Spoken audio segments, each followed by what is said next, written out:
বর্তমান বিশ্বে refrigeration and air conditioning এটা একটা ভ্যালুয়েবল একটা ডিপার্টমেন্ট। প্রযুক্তির বর্তমান ব্যবহারে মানুষ যতটা বেশি কমফোর্টেবল লাইফ পাস করতেছে, এই কমফোর্টেবল লাইফে আমাদের রেসিডেন্সে যেমন আমরা এয়ার কন্ডিশনিং এর ব্যবহার আছে, এবং আমাদের খাদ্যদ্রব্য থেকে শুরু করে নানান প্রয়োজনীয় জিনিস, এগুলো আমাদের পচনশীল খাদ্যদ্রব্য, সেগুলো আমরা স্টোরেজ করার জন্য রিফ্রিজারেশনের ব্যবহার করে থাকি। বা রিফ্রিজারেশনের আবিষ্কারটা 1748 সালে শুরু হয়েছিল। উইলিয়াম স্কুলেন, স্কটিশ সায়েন্টিস্ট, তিনি প্রথম যে সিস্টেমটা চালু করছিল সেটা হলো যে র্যাপিড ইভাপোরেশন সিস্টেম। ইভাপোরেশন সিস্টেমটা আসলে কি? যে ইভাপোরেশনটা হলো যে আপনার একটা অ্যাবজর্ব করা, যে আপনার হিটটা অ্যাবজর্ব করে, সেটাকে আপনাকে আপনার প্রয়োজনীয় যে তাপমাত্রাটা আপনাদের প্রয়োজন সেটা আমরা ইভাপোরেশন থেকে নিতে পারি। তো ধারাবাহিকভাবে 1834 সালে যেটা জ্যাকব পারকিন্স আরো বিভিন্ন দেশের বিজ্ঞানীরা ধীরে ধীরে বিভিন্ন প্রযুক্তি তারা ডেভেলপমেন্ট করেছে। আপনাদের ক্যারিয়ার ডেভেলপমেন্ট করার জন্য বা আপনারা আপনাদের ক্যারিয়ারকে সুন্দর একটা জায়গায় নিয়ে যাওয়ার জন্য এয়ার কন্ডিশনিং এর কাজটা শিখতে পারেন।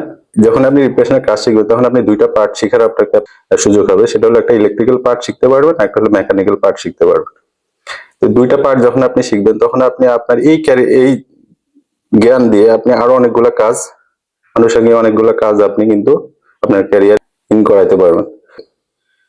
রিফ্রিজারেশনের মূলত একটা সাইকেল আছে, যে সাইকেলটা কিভাবে কাজ করে। বেসিক থেকে অ্যাডভান্স পর্যন্ত এই যতগুলো আপনার ক্যারিয়ারে দরকার, সেগুলো মূলত আমরা একটা ফ্রিজ দেখি। ফ্রিজের মাঝে আমাদের কি থাকে? একটা ফ্রিজের মাঝে আমরা তো দেখি একটা বডি আছে, এটা আমরা ওপেন করি, ভিতরে আমাদের কুলিং দিচ্ছে। বেসিক্যালি আমরা যখন একটা ফ্রিজের পিছনে হাত দিই তখন গরম থাকে, কিন্তু যখন আমরা ডোর খুলি তখন ভিতরে অনেক ঠান্ডা। কিন্তু এই যে ফর্মুলা, এই যে প্রিন্সিপাল বা ল, এই ল গুলা কিভাবে কাজ করতেছে বা কি কি জিনিস যদি আপনি এটা শিখতে পারেন, তাহলে এই সাইকেলটা যদি আপনি শিখতে পারেন, এখানে আপনার ইজি হয়ে যাবে আপনার জন্য এই কাজটা করা। তাহলে আমাদের এখানে আমাদের মেইন একটা পার্ট আছে, সেটা হলো যে কম্প্রেসর। যে কম্প্রেসর, মানুষের শরীরে যেরকম একটা হার্ট থাকে, হার্ট কি করে? ব্লাড সার্কুলেশন করে। কিভাবে করতেছে? পাম্পিং করতেছে। পাম্প কিভাবে করে? আমাদের এক সাইড থেকে নিচ্ছে, আরেক সাইড থেকে ফ্লো করতেছে। এজ এ হার্ট কম্প্রেসর, যেটা আমরা রিফ্রিজারেন্ট বলি বা গ্যাস বলি, যে গ্যাসটা নিচ্ছে আরেক সাইড থেকে ফ্লো করতেছে। যে কন্ডেন্সার, আমরা যখন এই যে বডিতে হাত দিই তখন আমরা কিন্তু দেখতে পারি যে আমাদের কন্ডেন্সারটা মানে বডিটা অনেক গরম। এই পার্টটাকে আমরা কিন্তু কন্ডেন্সার বলে থাকি। এরপরে আমাদের একটা পার্ট থাকে সেটা এক্সপানশন। এক্সপানশন মানে কি করে? প্রসারিত করা। কন্ডেন্সার যে কাজ করে সেটা হলো কন্ডেন্সেশন। বিভিন্ন ধরনের আপনার অ্যাটমসফিয়ারিক এয়ারের মাধ্যমে কুল করা হয়, এয়ার ফ্লোর মাধ্যমে কুল করা হয়, ওয়াটার কুল সিস্টেম আছে। তো যখন যেখানে যে ব্যবহারটা আছে সেটা আপনি ধারাবাহিকভাবে শিখতে পারবেন। এই কন্ডেন্সারটা আপনাকে যখন ঠান্ডা করে সেটা এক্সপানশনের মাধ্যমে কোথায় যাচ্ছে? আমাদের এই যে ইভাপোরেটর। এই ইভাপোরেটরটা কি? ইভাপোরেটরটা হলো আমাদের মূলত আমরা যে কুলিং সিস্টেমটা, আমরা যে একটা ফ্রিজের ডোর খুললে যে ঠান্ডাটা পাচ্ছি, এই ঠান্ডাটার যে মেইন ফাংশনটা সেটা হলো যে ভিতরের চেম্বারে থাকে।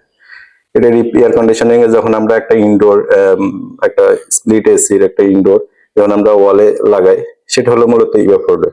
এখানে আমরা কিন্তু ঠান্ডা পাচ্ছি না, এয়ার ফ্লো এর মাধ্যমে আমাদের রুমের টেম্পারেচারটা কি করে? অ্যাবজর্ব করে আবার সেটাকে কি করতেছে? সিমিলার হার্ট যেভাবে কাজ করে একটা মানুষের, সেটা আবার কম্প্রেসরে নিয়ে যাচ্ছে। তো কম্প্রেসরের যেই কাজ সেটা হলো যে গ্যাসটাকে কি করতেছে? লো প্রেসার এবং লো টেম্পারেচারের গ্যাসটাকে সে সাকশন করতেছে বা সে চুষে নিচ্ছে, নিয়ে সেটাকে হাই প্রেসার এবং হাই টেম্পারেচার সেটা আবার কি করতেছে? ডিসচার্জ করতেছে, প্রবাহিত করতেছে। কোথায়? কন্ডেন্সার।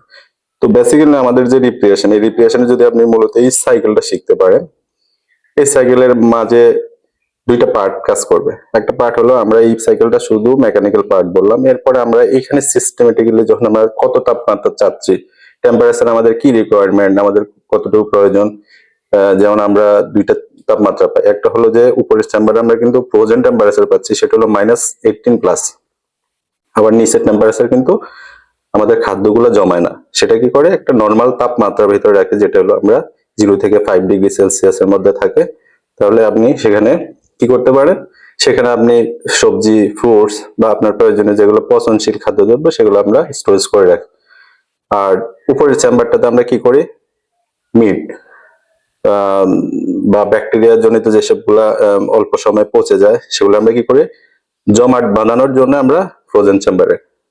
তাহলে আহ, আমি যেটা বলবো যে আপনাকে আসলে অবহেলা না করে আপনি আপনার ক্যারিয়ারকে যদি গড়াতে চান, কারিগরি শিক্ষা, হাতে কলমে শিক্ষা, এই শিক্ষার বিকল্প নেই। করতেছেন একটা সময় কিন্তু আপনি আপনার যখন ক্যারিয়ারে পৌঁছাবেন, কারণ বয়স কখনো থেমে থাকে না। আপনি কিছু করছেন আর কিছু করেন নাই, কিন্তু আপনার বয়স আপনাকে আস্তে আস্তে আপনার দুর্বলতার দিকে নিয়ে যাবে।